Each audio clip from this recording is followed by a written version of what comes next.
Buongiorno, welcome back to my channel. Today is a very special episode of testing hyped up niche fragrances where I go through the fragrances that I didn't mention or I didn't test in any previous episodes.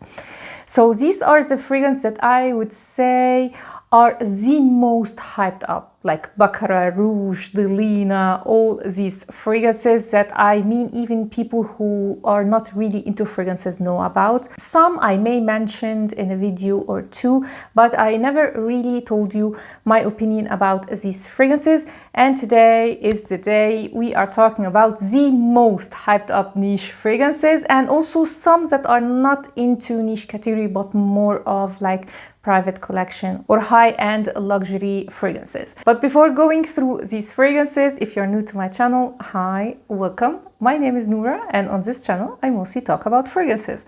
So if you are a fragrance lover, then please consider subscribing and also hit the notification bell so you will get notified when I upload any new video. Also follow me on Instagram, where I post some exclusive content that I don't do here on YouTube. And without further ado, let's start. If you're new to my channel, testing hyped up niche fragrances is a permanent series here on my channel. I usually go through 12 fragrances in each episode. I will share my first impression and then do a full review on all of them and tell you my final results. If you want to see like a recap of the whole series, I did also that in my 7 Days of Christmas series, where I talked about from all the fragrances that I tested what I would recommend and which one was just a failure and I would never recommend. You will find that video linked down below, as well as a playlist of the whole series if you like this video and you want to see more. Now let's start with the list. And the most hyped up fragrance of all time, in my opinion, is of course Baccarat Rouge 540 from Maison Kurkdjian. I heard so much about this fragrance. I didn't see one who didn't like this fragrance. So it must be great. So I ordered a sample. I just can't understand the hype behind this fragrance. Not that it's bad. So Baccarat Rouge is quite unique in the sense that some people smell in Baccarat Rouge very sweet candy-like fragrance, but very unique at the same time, and other people smell hospital, smell medicinal note. I personally get the sweetness, but I don't know, I just can't get why is this fragrance so hyped. It's not a bad fragrance by any means, but to me this doesn't deserve that hype by any means. And also the price tag, oh my god, why? This is just ridiculous in my opinion.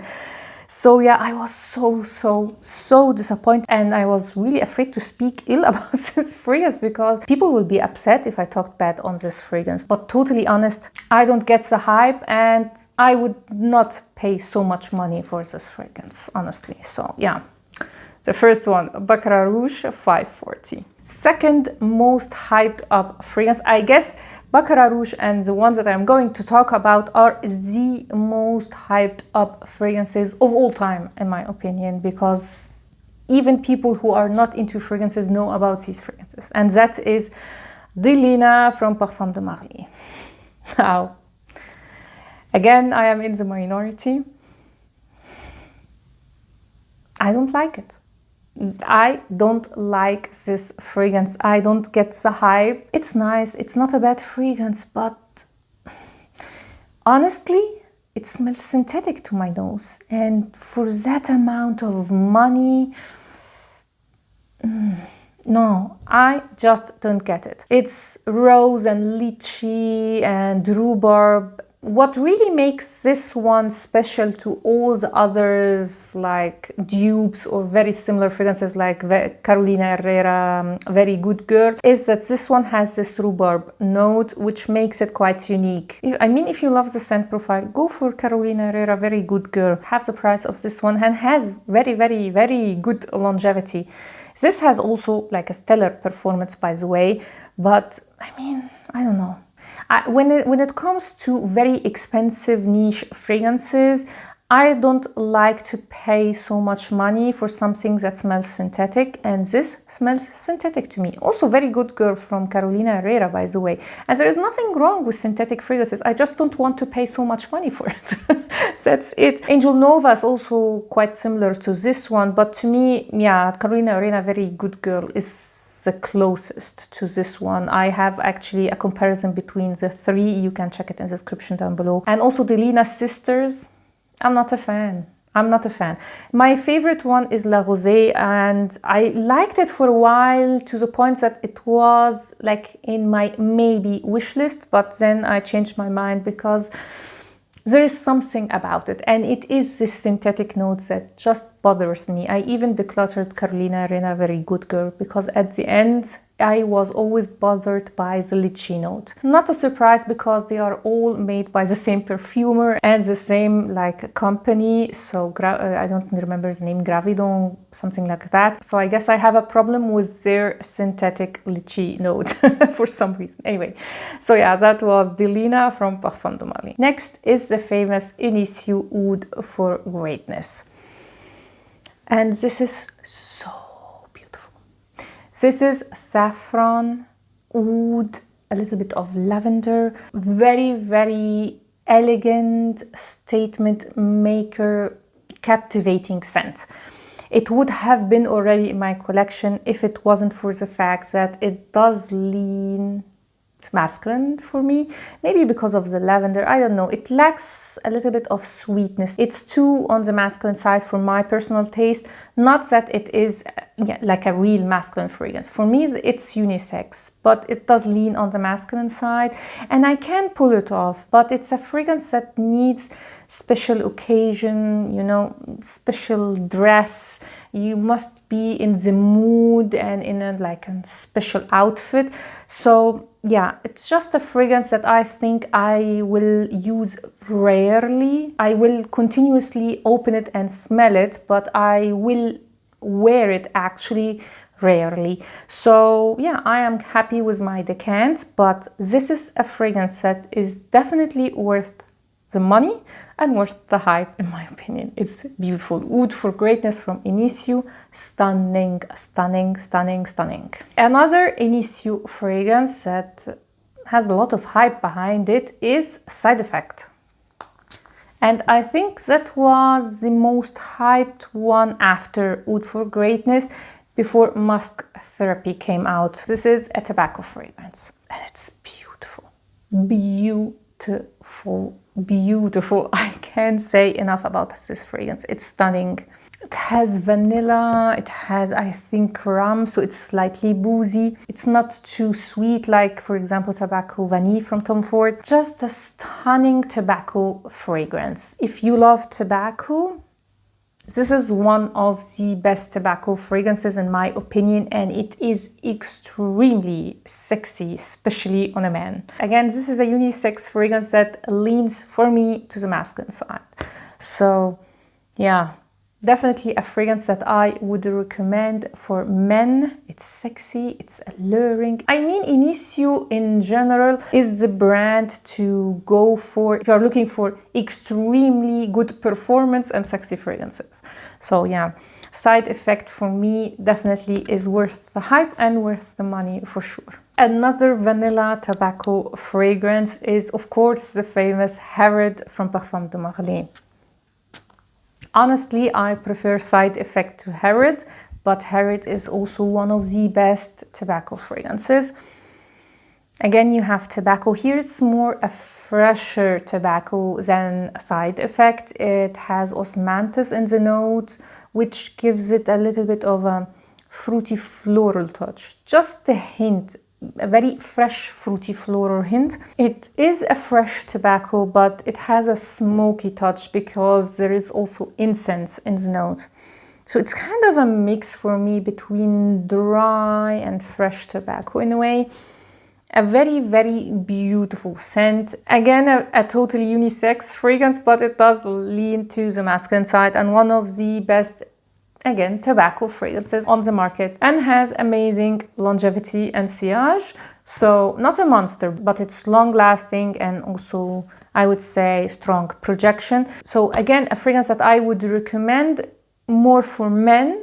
And if you love tobacco, it's worth the money and the hype, in my opinion. Next is the hyped Annie from Nishane. This was very hyped like a year ago, and now I feel like no one talks about it anymore. And Annie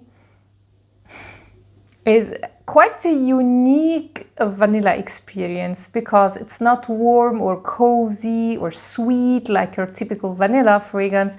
This one has more of a spicy ginger note in it, which makes it quite unique. It gives it like a green touch. There are green notes, but to me, what I smell like green is more of a combination between a heavy dose of cardamom and ginger.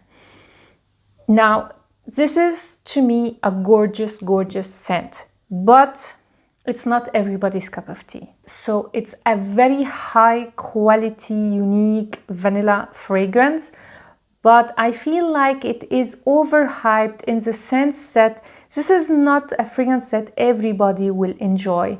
I can get that Delina is a mass-pleasing scent, you know, but Annie, not so much. It is created by the famous Cecile Zarokian.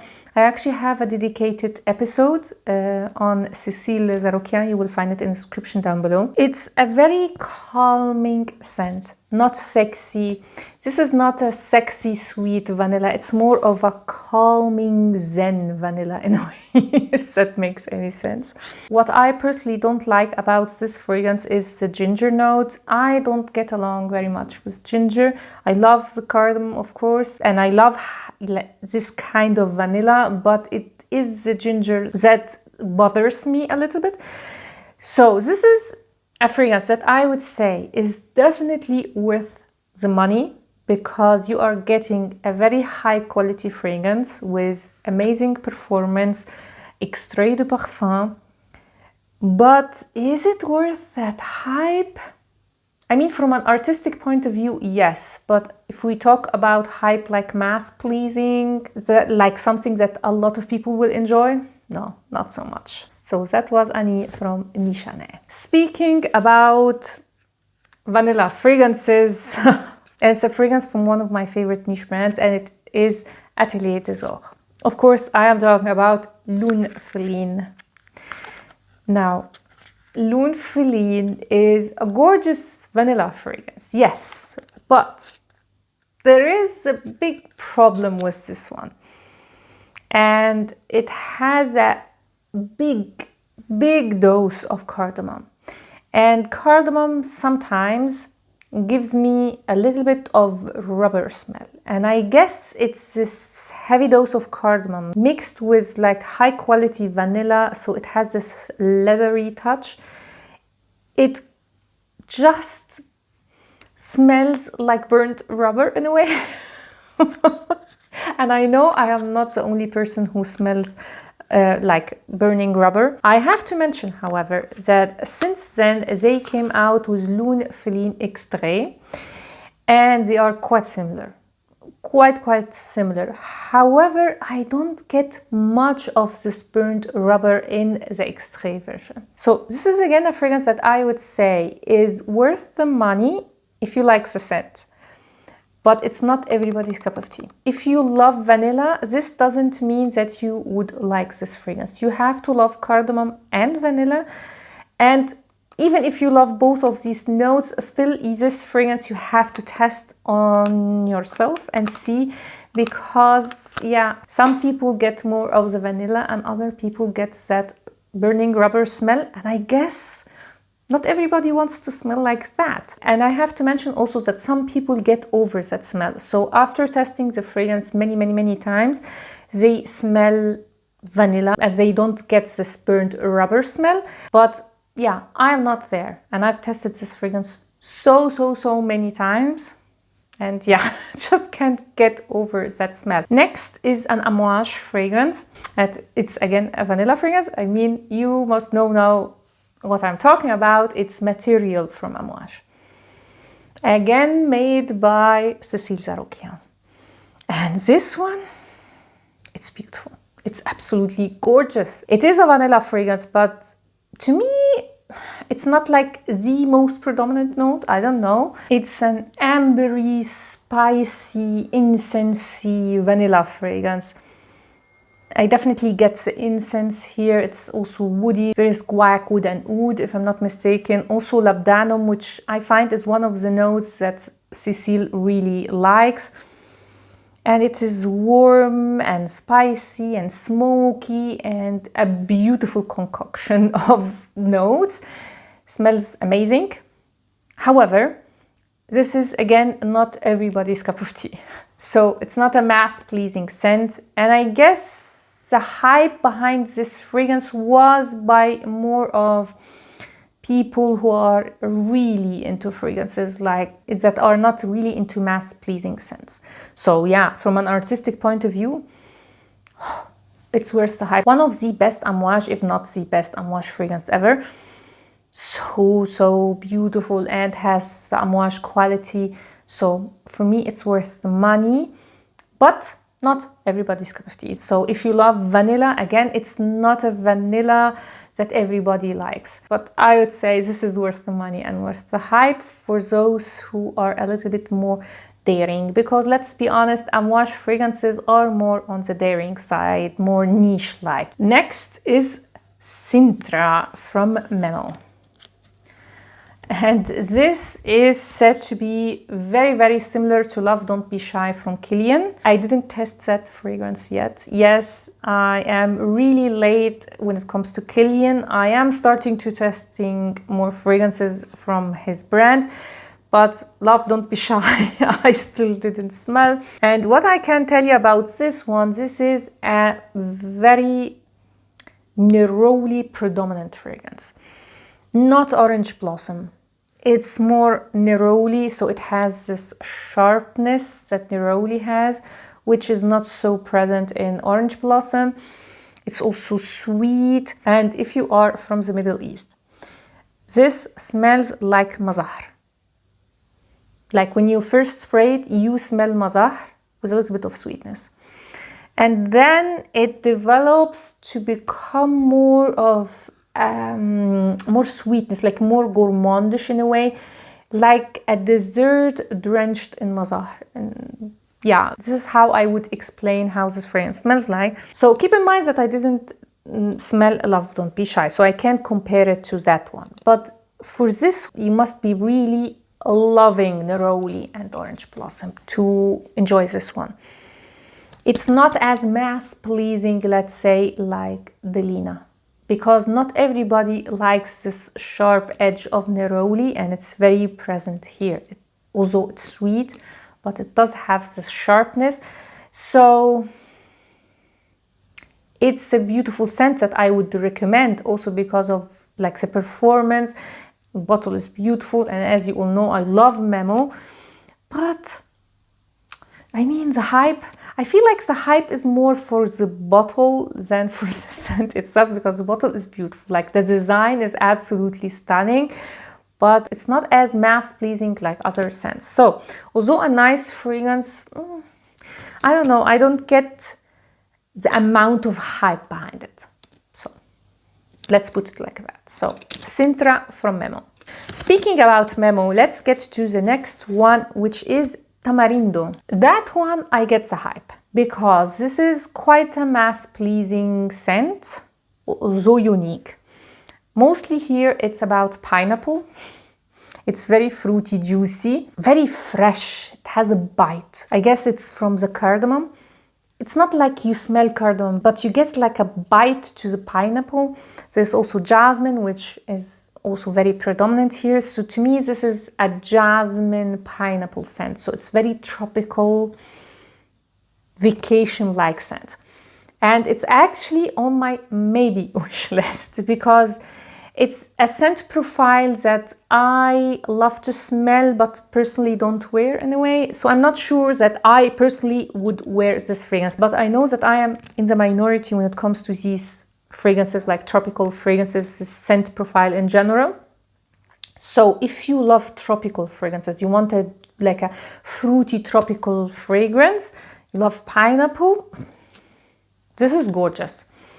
Has also very, very good performance. And again, the bottles of Memo just stunning, a piece of art, in my opinion.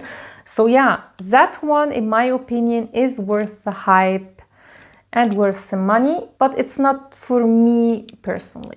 So, Tamarindo from Memo. A fragrance that recently got a little bit of attention, like hype. I think the hype behind this fragrance came from Judy Rose. I love her. She spoke about this fragrance, and soon after that, I started to see more people like speaking about it. And it is from the Italian brand Moresque, and this is Seta. Seta means silk in Italian. And this is an ambery, vanilla, benzoin scent. It has a beautiful touch of saffron that I absolutely adore. And it is a very gorgeous scent that, in my opinion, deserves more hype actually. It has also myrrh and sandalwood. Mostly, I would say it's amber, vanilla, and sandalwood that I smell. Also, of course, saffron.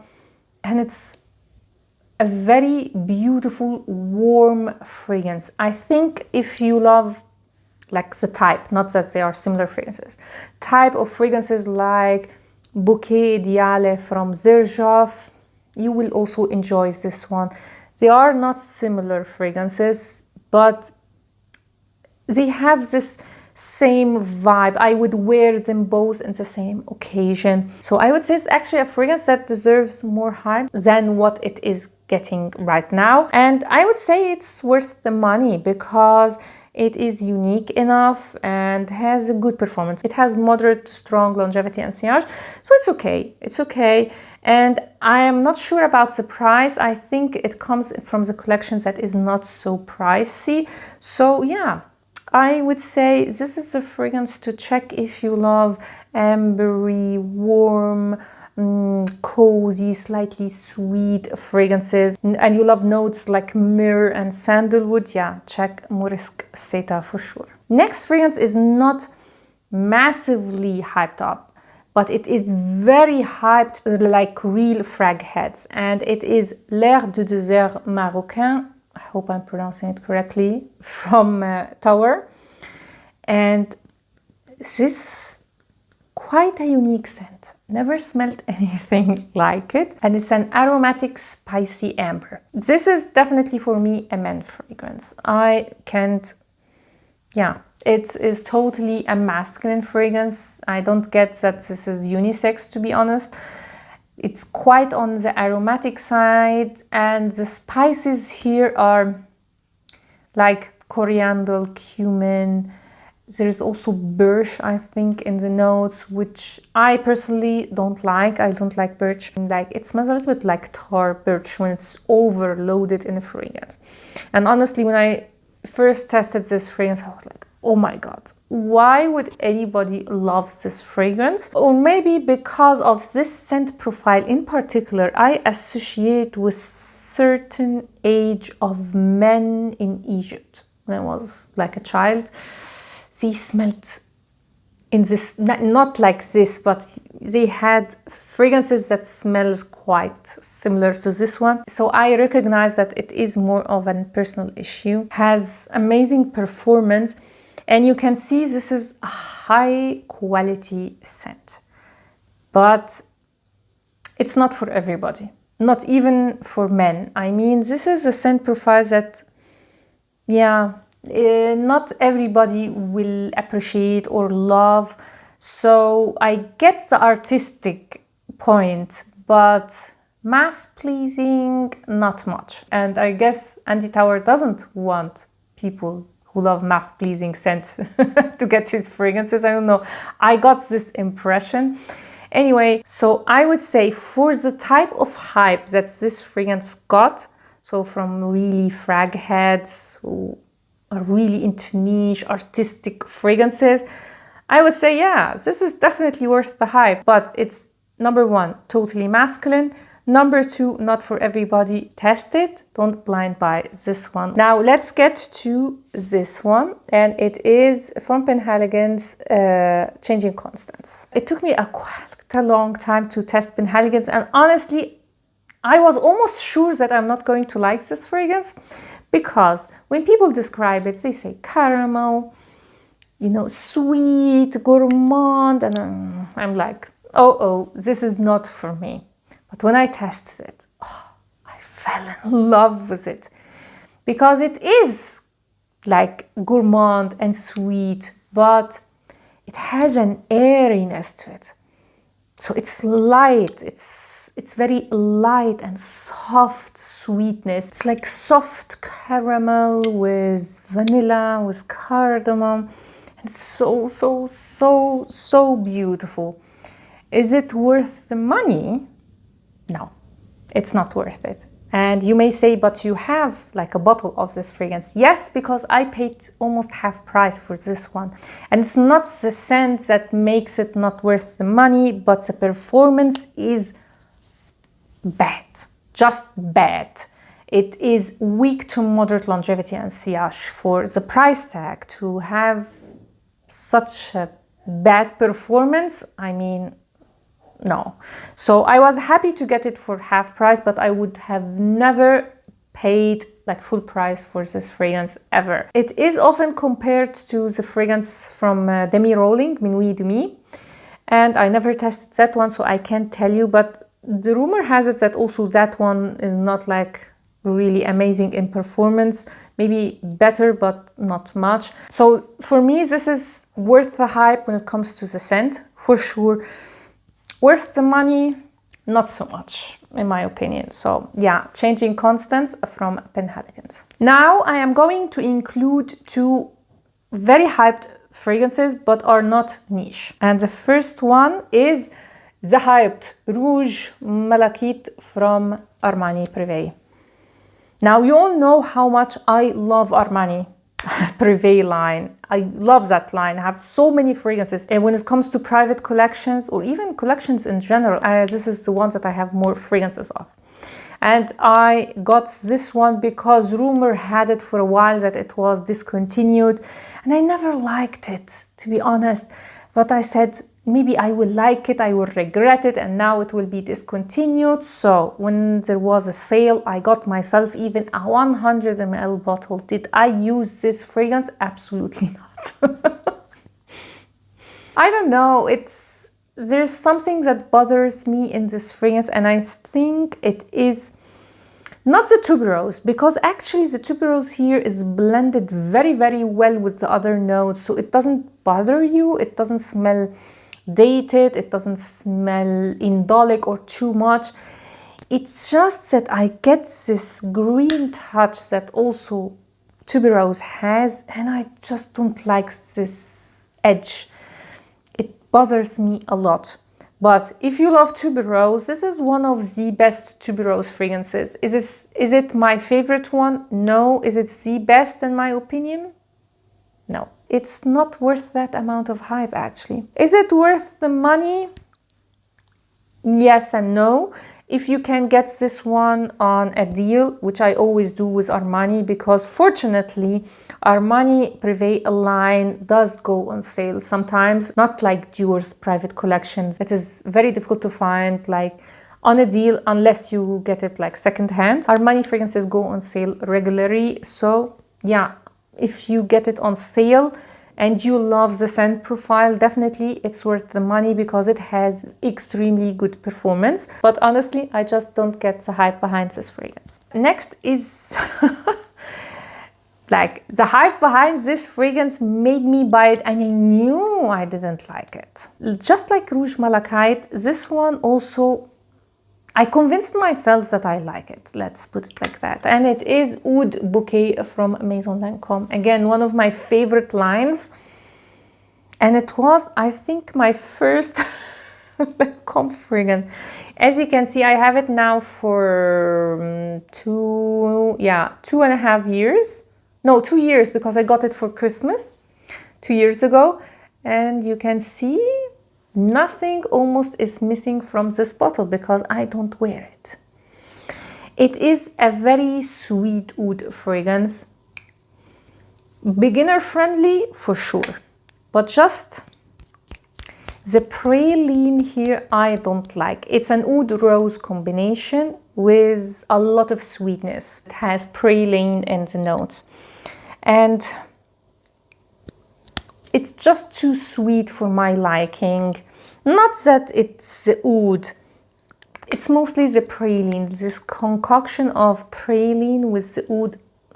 I didn't like much. It is, however, I say beginner-friendly oud, but not the most beginner-friendly oud on the market. So everybody was talking about it, that this is the best introduction. For the longest time, I thought that, yeah, this is maybe the best introduction into oud, until I discovered that when you really get into oud fragrances, this is not the best introduction into oud fragrances. So I don't know the hype behind it. It's nice, worth the money for sure, because this is potent, very potent. You need 1-2 sprays and you are good to go for the whole day. Let me tell you a funny story. When I sprayed this fragrance, the cats ran away from me. Yes, it was. I wish I had my phone with me to film that moment, because it was one of my cats. She approached me and she wanted to cuddle. She just came, and then you could see that she did her nose like that, and she ran away. I said, oh my God, even my cats hate this fragrance. Not that I hate it, but I just don't wear it. Why am I not decluttering it? It's still a mystery for me. Maybe because of the bottle. I mean, yes, the bottle. It's beautiful. It's beautiful. It's very, very hard for me to part ways with Maison fragrances in general, because of the bottles are just stunning, the best bottles ever. So yeah, that one for me is not worth the hype, but worth the money. And again, not because it's bad. I don't think that the majority of people who like this fragrance tested a lot of ouds. And I have a doubt that a lot of people who hyped up this one were not really into oud. Not all of them, but there were a lot of them that I am now thinking, did you really test a lot of oud fragrances, like to really compare? Anyway, that was Oud Bouquet from Maison. And that was it. These were the hyped up niche fragrances that I never talked about, or rarely talked about on my channel. Please tell me in the comments down below what you think about these fragrances, and what other fragrances do you think that are very hyped up and are just not worth it in your opinion. Looking forward to see your comments down below. Thanks a lot for watching, and see you next time. Ciao!